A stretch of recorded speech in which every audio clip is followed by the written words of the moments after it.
போனால் வருத்தப்பட வேண்டாம், என்னிடத்தில் கொண்டு வாருங்கள். எனக்கு செருப்பு தைக்கவும் தெரியும், நாட்டை ஆளவும் தெரியும். எனக்கு செருப்பு தைக்கவும் தெரியும், நாட்டை ஆளவும் தெரியும். என்ன கெட்டு போச்சு? அப்ப நம்ம அப்பா ஏழையா இருக்கலாம், விவசாயியா இருக்கலாம், வண்டி கூலியா இருக்கலாம், மாடு மேய்க்கிறவ யாராவனா இருக்கட்டும், அம்மா சாணி பொறுக்கிறவளா இருக்கலாம், இருக்கட்டுமே. உன்னுடைய தாய் தகப்பன் குறித்து வெட்கப்படாது. நீ நீ இந்த வந்திருக்கிறியா, இந்த இடத்துல உன்னை அனுப்பணும், படிக்கணும்னு முயற்சி பண்ணி பள்ளிக்கூடத்துக்கு அனுப்பிச்சாங்களா? காடு கழனியை வித்து கல்லூரியில் போய் படின்னு அப்பா அம்மா அனுப்பி வைக்கிறாங்களா? நன்றியோடு இது, நன்றியோடு இது. அதை குறித்து ஒருபோதும் நீ வெட்கப்படாது. நீ கருப்பா இருக்கிறேன்னு வெட்கப்படாது. நான் சொல்ல வந்த செய்திக்கு மறுபடியும் போயிடுறேன். ஒரு சின்ன விஷயம் பாருங்க, இன்னைக்கு எவ்வளவு பேருக்கு காம்ப்ளெக்ஸ் தெரியுமா? நம்ம வந்து சிவப்பா இருக்கணும், சிவப்பா இருக்கணும். நான் அந்த விளம்பரம் ஆரம்பிச்சேன். அந்த பொண்ணு என்ன பண்ணுது, முகத்தை அப்படி மூடிக்கிட்டு ஒரே நாள் சிகப்பழகு, மண்டே டியூஸ்டே வென்ஸ்டே முடிஞ்சது ஒரு விளம்பரம் காட்டுறான். அந்த பொண்ணு அப்படி கொஞ்சம் கொஞ்சம் கொஞ்சம் கொஞ்சம் கொஞ்சம் 6வது 7வது நாள் அப்படி சேப்பா இருக்கும். நம்ப முடியுமா? 7 நாள்ல யாராவது சிவப்பாக முடியுமா? நான் அந்த கிரீம் கம்பெனிக்கு ஒரு லெட்டர் போட்டேன். ஏய், மரியாதையா இந்த கிரீமை சவுத் ஆப்பிரிக்காவுக்கு அனுப்பி யாராவது ஒரு ஆளை நீ முதல்ல சிவப்பு ஆக்கிட்டு அப்புறமா அந்த கிரீமை இந்தியாவில் வித்து.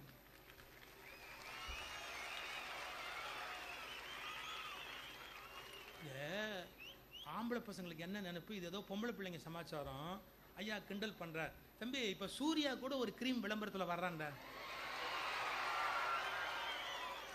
ஆம்பளையும் கெட்டு போயிட்டேன்டா, ஆம்பளையும் சேப்பா இருக்கணும்னு நினைக்கிறான்டா. அவசியம் இல்லை. இன்னைக்கு நான் ஒரு வார்த்தை சொல்லிட்டு போறேன். நீ எந்த நிறத்தில் பிறந்திருக்கிறாயோ, நீ எந்த நிறத்தில் பிறந்திருக்கிறாயோ அதுவே போதுமானது ஜெயிப்பதற்கு. இந்த உலகத்தில் ஜெயிப்பதற்கு நீ என்ன நிறத்தில் பிறந்திருக்கிறியோ அதுவே போதுமானது. அதை விட்டுட்டு நான் கருப்பா இருக்கிறேன்னா, அப்படி இருக்கிறேன்னா, இப்படி இருக்கிறேன். சில பேர் குள்ளமா, ஐயோ நான் குட்டியா இருக்கிறேன், குட்டியா. லால் பகதூர் சாஸ்திரி குட்டியா தான் இருந்தார், வெக்கப்பட்டார. லால் பகதூர் சாஸ்திரி குள்ளமா இருந்தாரு. எகிப்து நாசர் வந்தா 7 அடிக்கு இருப்பார்.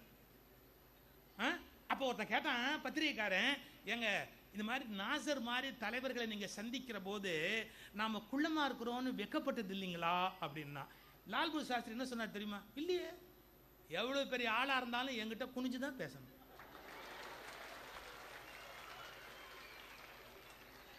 நாமே வெக்கப்படணும். எவ்வளவு பெரிய ஆளா இருந்தா என்ன குனிஞ்சுதான் பேசணும். ஸோ அவருடைய பர்சனாலிட்டி பற்றிய காம்ப்ளெக்ஸை தூக்கி வெளியேறு, தயவுசெய்து வளர்த்துக்காது, நல்லது. ஒரு பகுதிக்காக சொன்னேன். கருப்பா பிறந்துட்டோம் அப்படிங்கிறத பற்றி பெருசாக வருத்தப்படாது. நம்முடைய நிறம் முக்கியம் அல்ல, தோற்றம் முக்கியம் அல்ல. சில பேருக்கு பல்லு கொஞ்சம் எடுப்பாக இருக்கும், கண்ணு ஒரு மாதிரி இருக்கும், மூக்கு ஒரு மாதிரி இருக்கும். இது மாதிரி விஷயங்களை பெருசுப்படுத்தாது, பெருசாக அதுக்கு ஒரி பண்ணாது. அதெல்லாம் மாற்ற முடியாது. இப்போ சொல்லிட்டு மாற்றக்கூடிய விஷயங்களை மாற்றிக்கொள். மாற்ற முடியாத சில தோற்ற குறைவுகளுக்கு என்ன பண்ண முடியும்? கமலஹாசன் வெள்ளையா இருக்கிறாரு, கவுண்டமணி கருப்பா இருக்கிறாரு. கவுண்டமணி ஊடு கட்டி சௌரியமா தான் இருந்தாரு, கமலஹாசன் ஊடு கட்டி சௌரியமா தானே சார் இருந்தாரு. என்ன குறைஞ்சு போயிட்டாங்க? செந்தில் நடிக்கிறாரு, அவரு கருப்பா இருக்காரு, குள்ளமா இருக்கிறாரு. அவர் என்ன தோத்தா போயிட்டாரு? அவருக்கு வீடு இருக்கு, கார் இருக்கு, மனைவி இருக்கு, பங்களா இருக்கு, எல்லாம் தான் இருக்கு. என்ன குறைஞ்சு போச்சு? நீ இந்த உலகத்துல ஜெயிக்கிறதுக்கு எப்படி இருக்கிறியோ அதுவே போதுமானதுங்கிறது தெரிஞ்சுக்கோ. இது முதல் விஷயம். ரெண்டாவது, உங்களுக்கு நான் இன்னொரு விஷயம் சொல்ல பாருங்க. நீங்க என்னதான் இது மாதிரி இடங்கள்ல வந்து படிச்சு கிடிச்சு உங்களை தகுதிப்படுத்திட்டு போனா கூட, நாளைக்கு நீங்க சிட்டிக்கோ, பாம்பேக்கோ, பெங்களூருக்கோ, அது மாதிரி காஸ்மோபாலிட்டன் சிட்டிஸுக்கு வரும்போது ஒரு இன்ஃபீரியாரிட்டி காம்ப்ளெக்ஸ் உங்களுக்குள்ள வரும். என்ன தெரியுமா? நமக்கு இங்கிலீஷ் சரியா வராதோ அப்படிங்கிற ஒரு காம்ப்ளெக்ஸ். எஸ்பெஷலி தமிழ் மீடியத்தில் SSLC வரைக்கும் நாங்கள் படிச்சுட்டு இங்கிலீஷ் மீடியம் PUC போகிறோம். ரொம்ப கஷ்டப்பட்டோம். அப்துல் கலாம் தமிழ் மீடியம் முடிச்சவர், நான் தமிழ் மீடியம் படித்தவன் சொன்னேன். முடிச்சுட்டு SSLC முடிச்சுட்டு PUC போனால் வாத்தியார் பேசுறது ஒன்றும் புரியல. அவர் இங்கிலீஷில் கிளாஸ் எடுக்கிறார். 6 மாதம் அவஸ்தைப்பட்டோம், 6 மாதம் அவஸ்தைப்பட்டோம். அப்புறம் தான் தெரிஞ்சது அவரே தப்பான இங்கிலீஷ் பேசுறாரு. ரொம்ப முக்கியமான விஷயம். இந்தியாவில் பிறந்து இந்தியாவில் இருக்கிறவன் தப்பான இங்கிலீஷ் பேசுறதுங்கிறது ஒரு பெரிய விஷயம் இல்லை. ஏங்க, அமெரிக்காக்காரன் வந்து அவன் என்ன தப்பான தமிழ் பேச மாட்டானே? Mahatma Gandhi international leader. To you know one thing? Mahatma Gandhi தப்பான இங்கிலீஷ் எழுதி இருக்கிறார் தெரியுமா? My intention is not to damage Mahatma Gandhi because it has been already done by his own people. Why should I damage him? Mahatma Gandhi தப்பான English எழுதி இருக்கிறார், தெரிஞ்சுக்கணும் நீங்க. Mahatma Gandhi right honourable Srinivas சாஸ்திரின்னு ஒருத்தருக்கு கடிதம் போட்டார். இந்த ரைட் ஆனரபிள் சீனிவாஸ் சாஸ்திரி இங்கிலீஷ்ல ரைட் ஆனரபிள் சீனிவாஸ் சாஸ்திரிக்கு மகாத்மா காந்தி லெட்டர் போட்டாரு. இந்த சீனிவாச சாஸ்திரிக்கு எவ்வளவு கொழுப்பு பாரு. சிவப்பு இங்க் பேனா எடுத்து காந்தியோட லெட்டர்ல கோடு போட்டு எங்கெங்கெல்லாம் ஸ்பெல்லிங் மிஸ்டேக், எங்கெல்லாம் கிராமட்டிக்கல் மிஸ்டேக்னு சுழிச்சு காந்திக்கு திருப்பி அனுப்பிச்சார் லெட்டர். ஒண்ணு பண்ணல, இம்போசிஷன் எழுதுன்னு சொல்ல. ஒரு மரியாதை தான் காந்தி மேல பாரு. லெட்டர்ல கோடு போட்டு அவர் பாட்டுக்கு அனுப்பிச்சு விட்டார். யாருக்கு? மகாத்மா காந்திக்கு லெட்டர் அனுப்புறார். ஓ இங்கிலீஷ்ல இவ்வளவு தப்பு அப்படின்னு. வேற எந்த தலைவனா இருந்தாலும் வெக்கப்படுவான். காந்தி என்ன பதில் எழுதினார் தெரியுமா? மிஸ்டர் சாஸ்திரி, இதுபோல் திருத்தப்பட வேண்டிய கடிதங்கள் என்னிடத்தில் நூற்றுக்கணக்காக இருக்கின்றன. நீங்கள் என் உதவியாளராக வேலைக்கு சேர முடியுமா? சம்பளம் எவ்வளவு எதிர்பார்க்கிறீர்கள்? நீ அவனை புரிஞ்சுக்கணும். இந்தியாவை ஆளுவதற்கு இங்கிலீஷ் தெரிவது முக்கியம் அல்ல. இந்தியாவை ஆளுவதற்கு இங்கிலீஷ் தெரிவது முக்கியமான தகுதி அல்ல. இந்தியாவை உயிருக்குயிராக நேசிப்பதுதான் இந்தியாவை ஆளுவதற்கான உண்மையான ஒரு தகுதி. I must love my own country. எனக்கு இங்கிலீஷ் தெரியாம இருக்கலாம் சார், எனக்கு ஜெர்மன் தெரியாம இருக்கலாம், ஆனால் என்ன இப்ப கெட்டு போச்சு? என் நாட்டை நேசிக்கிறது முக்கியம் எனக்கு. அந்த ஆளுக்கு இங்கிலீஷ் பேச வரல, இந்த ஆளுக்கு இங்கிலீஷ் பேச வரல, எதுக்குடா வரணும்? யோசிக்கணும். நான் இங்கிலீஷ் நீ பேசாதேன்னு சொல்லல, ஆங்கிலம் வரலன்ற தாழ்வு மனப்பான்மையில சாகாது. நீ காலேஜுக்கு போறியா? இங்கிலீஷ்ல பேசு. தப்பு வருமா? திருத்தினா திருத்திக்கோ. யாராவது திருத்துறாங்களா? திருத்திக்க. ஒன்னு சொல்றேன் பாரு, தப்பா பேசிடுவோங்கிற நினைப்புல பேசாமையே சேகம். வாயவே பிளாஸ்டிக் போட்டு ஓட்டின மாதிரி பேசாமையே இருக்காது. பேசு பேசு, தப்பா பேசுறியா பேசு. ஒரு 2 வருஷம் முன்னாடி அமெரிக்காலேருந்து ஒருத்தர் இந்தியாவுக்கு வந்திருந்தாரு. என்னோட ஒரு 2 hours ஸ்பெண்ட் பண்ணணும் அப்படின்னு, இந்தியன் ஃபிலாசபி பற்றி பேசணும்னு. எனக்கு டைம் இல்லை, நான் திருவண்ணாமலை போகிறேன், என் கூட காரில் வரீங்களா அப்படின்னு. நீங்களும் ரமணாசிரமத்துக்கு போகலாம் வாங்கன்னு கூட்டிகிட்டு போனேன். அவரு நானும் பின் சீட்டில் உட்காந்துருந்தோம். என் டிரைவர் வண்டி ஓட்டிகிட்டு போனவர் அந்த ஹைவேஸில் ஒரு ஆட்டுக்குட்டி குறுக்க வந்தவொடனே சடன் பிரேக் போட்டார். நான் சௌரியமாக பின்னாடி உட்காந்துருந்தேன். அது மட்டும் இல்லை, என் சைஸு நவராது, சௌக்கியமாக. இந்த அமெரிக்கன் எங்கிட்ட இருக்கிற மரியாதைக்காக அப்படி முன்னாடி உட்காந்துருந்தா பாருங்க சீட்டில், அப்படி சடன் பிரேக் போட்டோன்னு அப்படி போய் டம்முன்னு மூக்கு இடிச்சிச்சு காரில் முன்னாடி போய். அவன் ஏற்கனவே வெள்ளையா இருப்பானா, மூக்கு சிவந்து போச்சு. பட் எனக்கு ஒன்றும் வருத்தம் இல்லை. ஒரு அமெரிக்கனுக்கு நோஸ்கட் கொடுக்கறத விட சந்தோஷமான சமாச்சாரம் இந்த உலகத்தில் வேற இருக்க முடியாது. நான் விட்டுட்டேன். ஆனால் அவன் தப்பு பண்ணிட்டான். என்ன தப்பு பண்ணிட்டான்? என் டிரைவரை திட்டான். சார், வண்டி பிரேக் போட்டது தவிர்க்க முடியாது, என்ன ரீசன் என்ன கேட்கணும், நான் தான் சாரி கேட்கணும், நான் சொல்லணும். அவசரப்பட்டு அந்த அமெரிக்கன் என்ன பண்ணான்? என் டிரைவரை பார்த்து சுப்பி கொஞ்சம் அப்புறம் திட்டான் இங்கிலீஷில். என் டிரைவருக்கு தமிழே சரியா வராது. இவன் இங்கிலீஷில் திட்ட உடனே அவன் ரீசன் சொன்னான் பாருங்க. டக்குன்னு அவர் அமெரிக்கனை பார்த்து சொன்னான், அதுக்கு என்ன எதனால பிரேக் போட்டேன்? Mutton jumping sir, break putting sir.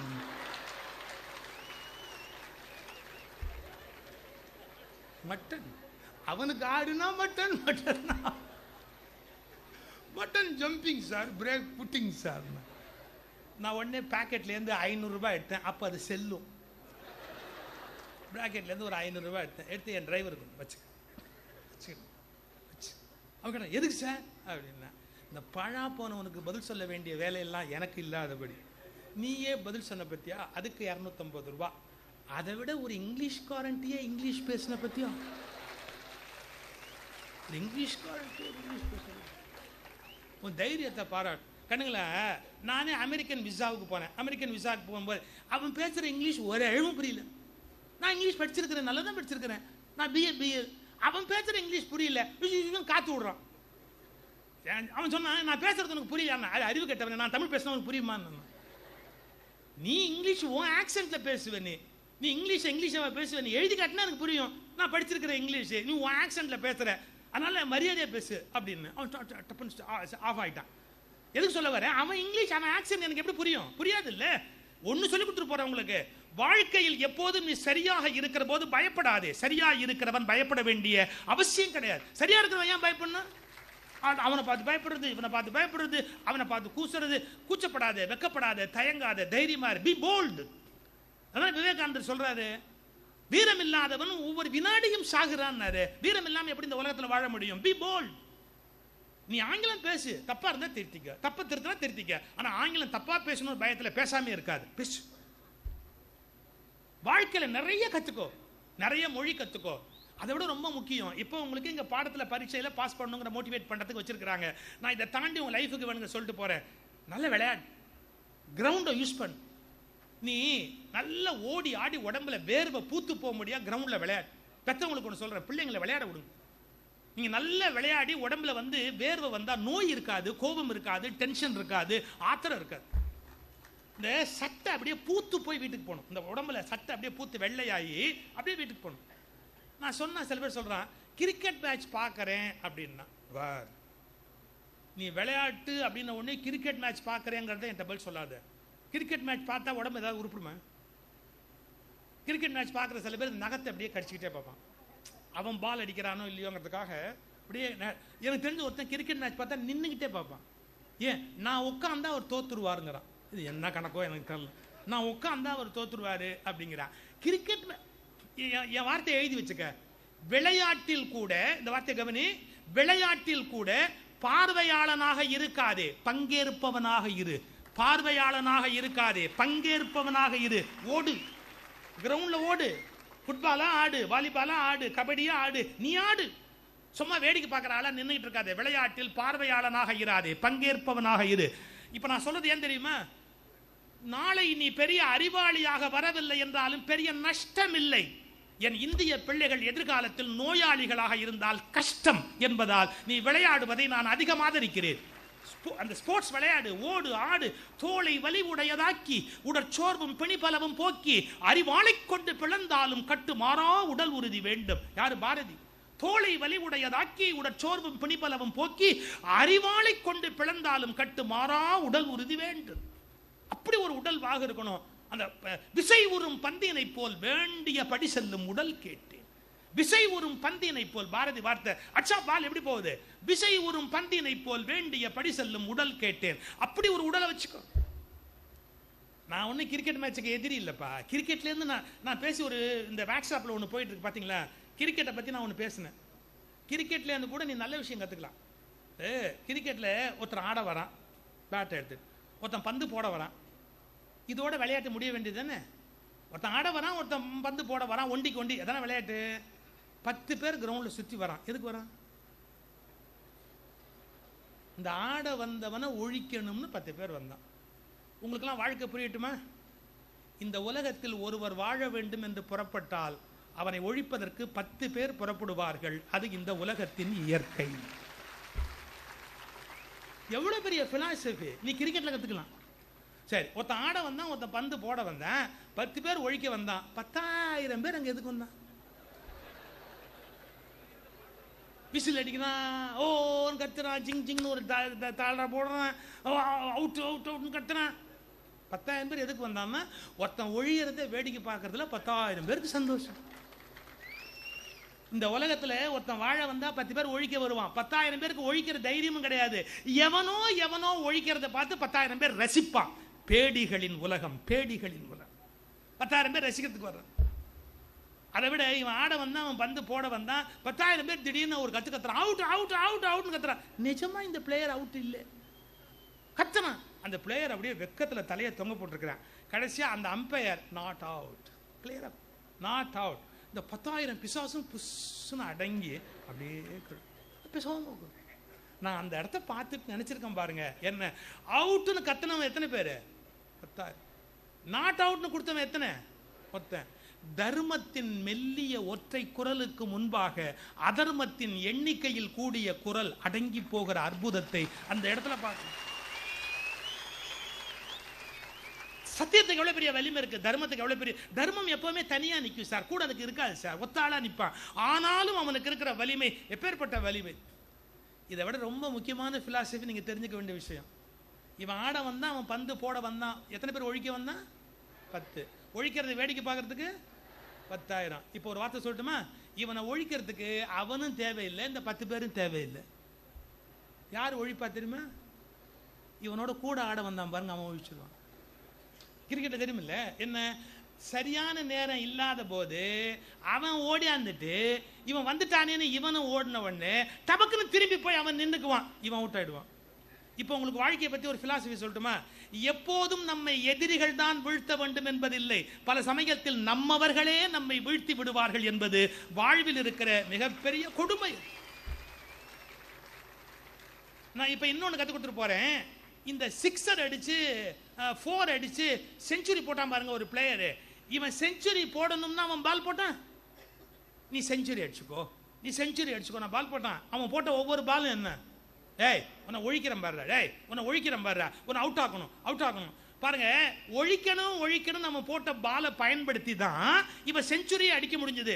இந்த உலகத்தில் நம்மை அழிப்பதற்கு பல பேர் முயற்சி செய்கிறார்களே, அதை பயன்படுத்தி தான் நம்முடைய வெற்றியை கொண்டு வர வேண்டும் என்பது வாழ்வின் மிகப்பெரிய ரகசியம். So I am not against அந்த கிரிக்கெட்டுக்கு நான் எதிராக சொல்லல. You can learn a great thing from cricket itself. கிரிக்கெட்ல இருந்து கூட பெரிய உண்மையை நீங்க கத்துக்கலாம். பட் உங்களுக்கு அந்த குவாலிட்டியை வளர்த்துக்கணும். மைண்ட்ல அந்த ஷார்ப்னஸ், எதிலிருந்தும் கற்றுக்கொள்ளுதல் என்பது பள்ளிக்கூடம் சம்பந்தப்பட்ட விஷயம் அல்ல, அதையும் தாண்டியது. பெரிய மனுஷன் நம்ம பெரிய பாட்டேருந்து எவ்வளோ கற்றுக்கலாம், நம்ம சின்ன பாட்டேருந்து எவ்வளோ கற்றுக்கலாம், நம்ம அம்மாட்டேருந்து கற்றுக்கலாம், நம்முடைய எத்தனை பெரியவங்க டீச்சர்ஸ் அவங்களுடைய குவாலிட்டி எல்லாத்தையுமே கற்றுக்கலாம். நான் பிள்ளைங்களுக்கே நிறைய பேசிட்டேன். ஒரே ஒரு விஷயம் பேரண்ட்ஸுக்காகவும் டீச்சர்ஸ்க்காகவும் சொல்லிட்டு முடிச்சிடறேன்.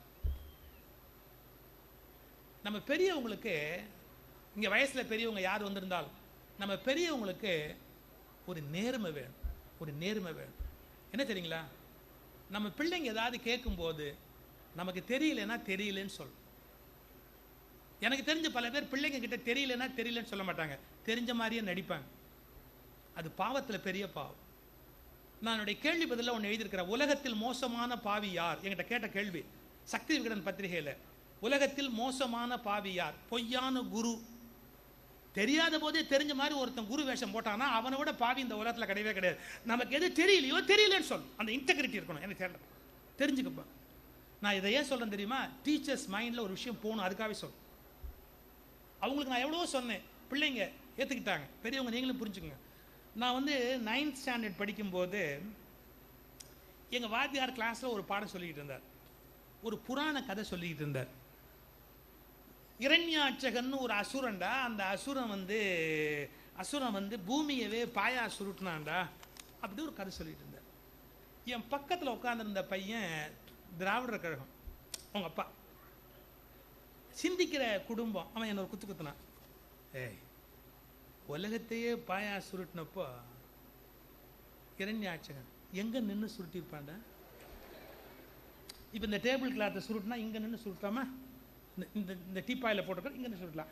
இந்த ஸ்டேஜில் போட்டிருக்காங்க ஒரு க்ரீன் மேட்டு, அங்கே நின்று சுருட்டலாம் இல்லையா?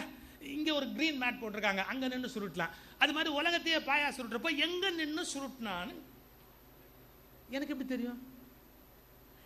நான் அவனோட பேசுறதை எங்கள் வாத்தியார் பார்த்துட்டார். உங்களுக்கு தெரியும், உலகத்திலேயே ஆசிரியர்களுக்கு பிடிக்காத விஷயம் தன்னை தவிர வேற எவனும் பேசப்படாது.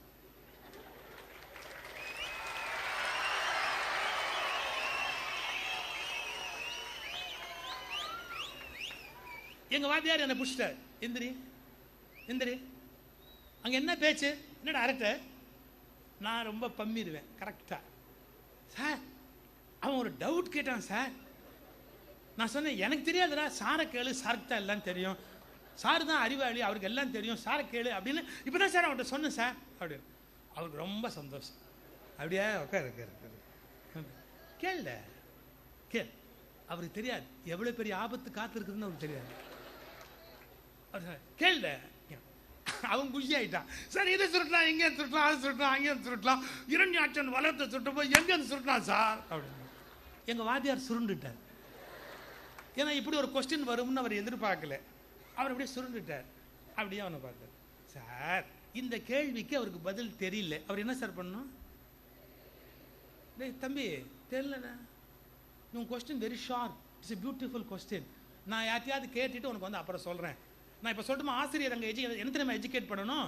எல்லாம் தெரிந்தவன் என்று இந்த உலகத்தில் எவனும் இல்லை, எல்லாம் தெரிந்தவனுக்கும் தெரியாத விஷயங்கள் உண்டு என்பதை பையனுக்கு கற்றுக் கொடுக்க அந்த சந்தர்ப்பத்தை யூஸ் பண்ணும். எல்லாம் தெரிஞ்சவன் யாரும் இல்லைங்கிறத கற்றுக் கொடுத்துடணும். என்ன பண்ணிட்டாரு எங்க வாத்தியாருக்கு தெரியல சார். என்ன பண்ணிட்டாரு, அந்த பையனை எப்படி பார்த்தாரு? நாங்கள் 39 பேர் சிரிச்சிட்டோம். என் கிளாஸ் 40 பேர். இவன் கேட்டான், ஆசிரியர் முகம் ஒரு மாதிரி போச்சு. எங்க கூட இந்த 39 பையனும் கிளாஸ்ல கொல்லுன்னு சிரிச்சுட்டான். அவர் நான் முடிவு பார்த்தேன். ஏய், திருக்குறள் மனப்பாட பகுதி மனப்பாடம் பண்ண சொன்னேன், மனப்பாடம் பண்ணிடுறேன். இதுக்கு அதுக்கு என்ன சம்பந்தம்? ஒன்றும் இல்லை, அவன் இவரை மடக்கிட்டான், ஓட்டுறாரு இப்போ இவர். என்ன சார், திருக்குறள் மனப்பாடம் பண்ணிடு அப்படின்னா அவன் எப்படி பண்ணுவான்? அவன் வந்து அறிவாளி, அறிவுஜீவியாச்சு, மனப்பாடம் பண்ண மாட்டான்ல. அவன் ஒன்று இல்லை சார் மனப்பாடம் பண்ணல. உடனே அவனை பார்த்துக்கிட்டே சொல்றாரு, திருக்குறள் மனப்பாடம் பண்ணல, கேள்வி கேட்குறான். கேள்வி நாயே, பெஞ்ச் மேலே ஏறுற, பெஞ்ச் மேலே. இது நடந்த சம்பவம். அவன் பெஞ்சு மேலே ஏறும்போது என்கிட்ட ஒரு கமெண்ட் அடிச்சான். இது ஊர் முழுக்க தெரியணும் தான் சொல்கிறேன். பெஞ்சில் ஏற போகிறான், அவன் என்கிட்ட சொல்கிறான், கேள்விக்கு நமக்கு பதில் தெரியலேனாலும் நாம தான் பெஞ்ச் மேலே ஏறணும், இவனுக்கு தெரியலேனாலும் நாம தான் பெஞ்ச் மேலே ஏறணும்.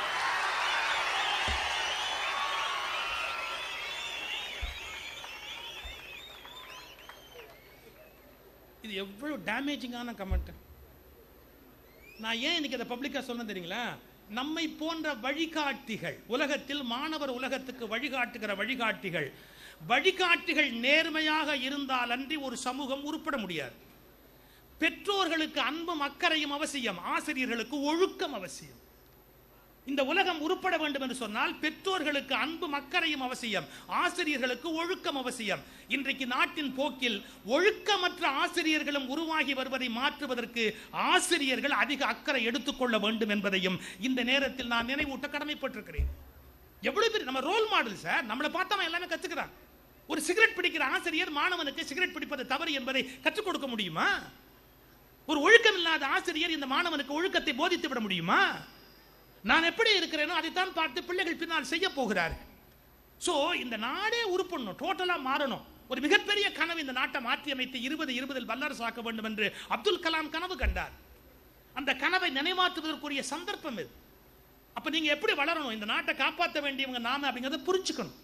அவங்களுக்கு மிகச்சரியான ரோல் மாடலா ஆசிரியர் இருக்கணும். அவங்க கரெக்டா ட்ரெஸ் பண்ணணும், அவங்க முகம் நீட்டா இருக்கணும், அவங்க குளிச்சுட்டு ஸ்கூலுக்கு வரணும், அவங்கள பார்த்தாலே தெய்வத்தை பார்க்கிற மாதிரி இருக்கணும். எல்லோரும் மற்றவர்களுக்கு மிகச்சரியான வழிகாட்டிகளாக இருந்தால் பிள்ளைகள் மிகச்சிறந்த எதிர்காலத்தை அடைவார்கள் என்று நான் நம்புகிறேன். நான் ஆசிரியர்களுக்கு சொன்னேன், பெற்றவங்களுக்கு சொன்னேன், எல்லாருக்கும் சொல்லி இருக்கிறேன். சொல்லுவதனாலேயே நான் பெரிய ஆள்னு அர்த்தம் இல்லை, நீங்கள் கேட்டு விட்டதாலேயே சின்னவர்கள்னு பொருள் அல்ல. இந்த நாட்டை வளப்படுத்துவதற்கான அவசியத்தில் நாம் இருவரும் இணைந்து செய்ய வேண்டும். உடற்பயிற்சியை மேற்கொள்ளுங்கள், விளையாட்டுகளில் பங்கேறுங்கள், ஃபோக்கஸ் என்பதை அழகாக வளர்த்துக் கொள்ளுங்கள், நினைவாற்றலை பெருக்கிக் கொள்வதற்காக பாடுபடுங்கள். உடற்பயிற்சியின் மூலம் ஒரு டிசிப்ளின்டு வே ஆஃப் லைஃப். சிங்கப்பூர்ல 15 வயசு ஆயிட்டா சிங்கப்பூர்ல அவங்க டெஃபினட்டா எங்க போகணும்னா ஒரு ராணுவ பயிற்சிக்கு போகணும். நம்ம நாட்டில் அது இல்லை. 15 வயசு ஆயிட்டா ஒரு சிஸ்டமேட்டிக் லைஃப், காலம்பரை தன்னைக்கு எந்திரிக்கணும், இப்ப சாப்பிடணும், இப்ப தூங்க போகணும், ஒரு டிசிப்ளின்டு வே ஆஃப் லைஃபுக்கு 15 வயசுக்கு போறாங்க. நம்ம நாட்டில் இல்லையே கண்ணு. நீங்க இன்னும் ஒண்ணு மட்டும் சொல்லிடுறேன், நீ படிக்கணும்னு நினைப்ப, உங்க அம்மா வீட்டுல சீரியல் பார்ப்பாங்க, டிவி. நீ என்ன சொல்லுவ தெரியுமா? நான் படிக்கணும் தான் நினைக்கிறேன், டிவி வைக்கிறாங்க, எனக்கு டிஸ்டர்பன்ஸா இருக்கு. எத்தனையோ பேர் என்ன சொல்லியிருக்கிறாங்க, எங்க அப்பா குடிச்சிட்டு வந்து கலாட்டா பண்றான் சார், வீட்டுல குடிச்சிட்டு வந்து விடுறான் சார், எங்க அப்பா அருவருப்பா இருக்கு சார். உண்மையா இருக்கலாம் கண்ணு, நம்ம அப்பா சில சமயம் தப்பு பண்ணலாம், நம்ம அம்மாவே சில சமயம் தப்பு பண்ணலாம். என்னுடைய ஒரே ஆர்குமெண்ட் இதுதான், உன் பெற்றோர்கள் சரியாக இல்லை என்றாலும் சரியா இருந்து ஜெயிக்க வேண்டிய பொறுப்பு உனக்கு இருக்கிறது. இதை ஒண்ணு நீ புரிஞ்சுக்கிட்டா போ. அதை காட்டிட்டு நீ எஸ்கேப் ஆகி ஓட முடியாது. எங்க அப்பா சரியில்லை குடிக்காரன், எங்க அம்மா சரியில்லை டிவி பார்க்கறா, எங்க அம்மா சினிமாக்கு போறா, இதெல்லாம் ரீசன் இல்லை. நீ ஒன்ன மட்டும் புரிஞ்சுக்கோ. சுவாமி விவேகானந்தர் கன்னியாகுமரிக்கு போறாரு. கன்னியாகுமரியில் ஒரு மொட்டை பாறை, அவருக்கு திடீர்னு அங்க போய் தான் தவம் பண்ணணும்னு ஆசை வந்தது. ஆனா நடுவில் 300 அடி கடல் இருக்குது, எப்படி போறது? அவர் அப்ப பாப்புலர் இல்லை, இந்த அளவு பெரிய உலக புகழ் இருக்கு, அவ்வளவு பாப்புலர். அங்க மீன் பிடிக்கிற நண்பர்களை பார்த்து விவேகானந்தர் கேட்டாரு, என்னை கொண்டு போய் அந்த பாறையில விட முடியுமா, நான் மெடிடேட் பண்ணணும் அப்படின்னு. அந்த மீன் பிடிக்கிறவனுக்கு இவர் யாருன்னு தெரியாது, இவர் பெரிய சாமியாரா சின்ன சாமியாரான்னு தெரியாது. அவன் என்ன கேட்டான், காலனா காசு இருந்தா குடியான்னா. காசு குடியா?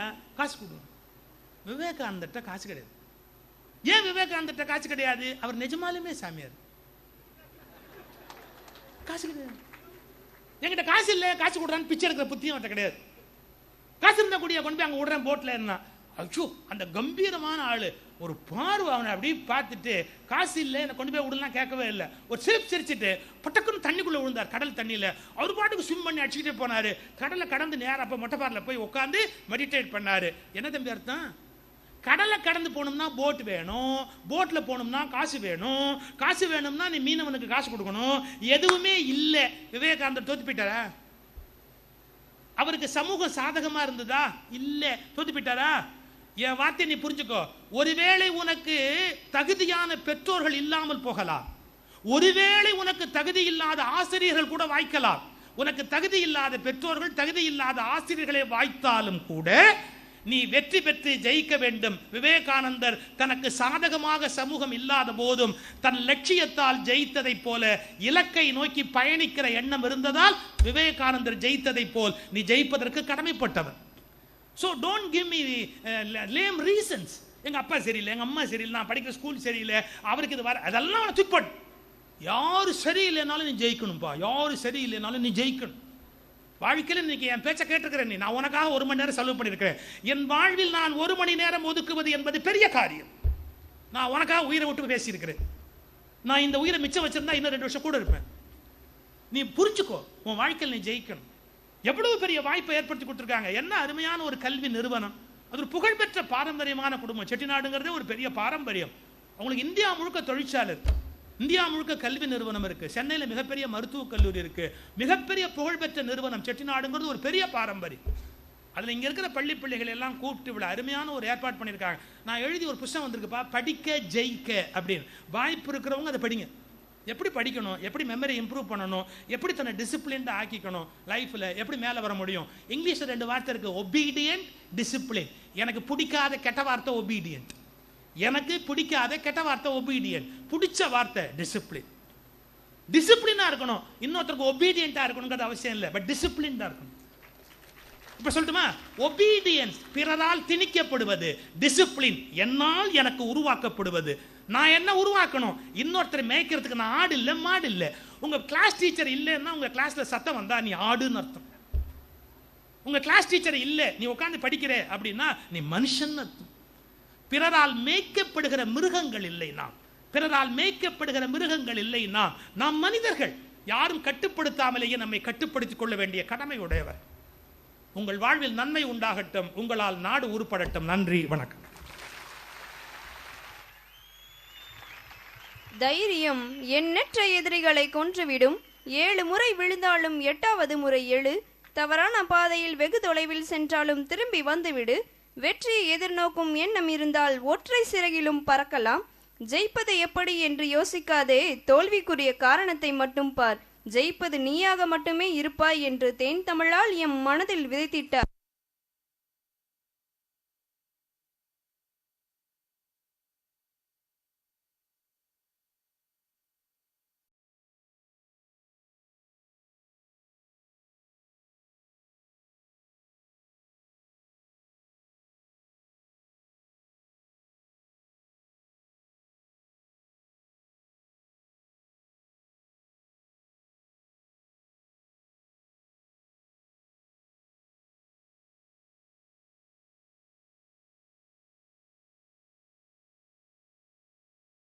இந்த அரங்கத்தில் நினைவூட்டி உங்களுக்கான ஒழுக்கங்களையும் முறையாக பயிற்றுவித்து நாங்கள் இருக்க வேண்டிய முறைகளையும் எங்களுக்கு கற்பித்தார் ஐயா. உயர் திரு சுகீஷ் சிவம் ஐயா அவர்கள் தங்களது பொன்னான நேரத்தை எங்களுக்காக, மன்னிக்கவும், நமக்காக இங்கு செலவிட்டதற்காக நாங்கள் சிறந்தாந்த நன்றியை தெரிவித்துக் கொள்கின்றோம். கரூர் மாவட்டம் என்பது அனைத்திலும் முதன்மையாக இருக்கின்றது. அதேபோல் கல்வியிலும் என்றுமே முதன்மையாக இருக்க வேண்டும் என்று தனது அயராத ஓயாத பணிகளால் தனது கல்வி பணியை உங்களுக்காகவும் நமக்காகவும் செய்து கொண்டிருக்கின்ற நமது கரூர் மாவட்டத்தின் முதன்மை கல்வி அலுவலர் திரு எம் ராமசாமி அவர்களுக்கு நமது நன்றியை தெரிவித்துக் கொள்கின்றோம். மேலும் கல்வி மாவட்டத்தின் டிஇஓ திரு க தங்கவேல் அவர்களுக்கும், மிஸ்டர் கனகராஜ் ஏடிபிசி அவர்களுக்கும், எம் முருகேசன் நேர்முக உதவியாளர் சிஇஓ ஐயா அவர்களுக்கும், திரு வள்ளிராஜன் நேர்முக உதவியாளர் சிஇஓ அவர்களுக்கும் இங்கு வந்தமைக்காக எங்களது நெஞ்சார்ந்த நன்றியை தெரிவித்துக் கொள்கின்றோம். விவேகானந்தா கல்வி குழுமத்தின் செயலர் அவர்களுக்கும் நன்றியை தெரிவித்துக் கொள்கின்றோம். தங்களது பொன்னான நேரத்தை எங்களுக்காக செலவிட்டு இங்கு தங்களது மாணவர்களை அழைத்து வந்திருந்த அனைத்து பள்ளி தலைமையாசிரியர்கள் மற்றும் ஆசிரிய பெருமக்களுக்கு எங்களது நெஞ்சார்ந்த நன்றியை தெரிவித்துக் கொள்கின்றோம். இதில் மிகவும் குறிப்பிட வேண்டியவை, இந்த விழா சிறப்பாக நடைபெற்றதற்கு காரணமான சூத்திரதாரிகளாவன செட்டிநாடு சிமெண்ட் நிறுவனத்தின் PRO உயர் திரு அடைக்கப்பன் ஐயா அவர்களுக்கு எங்களது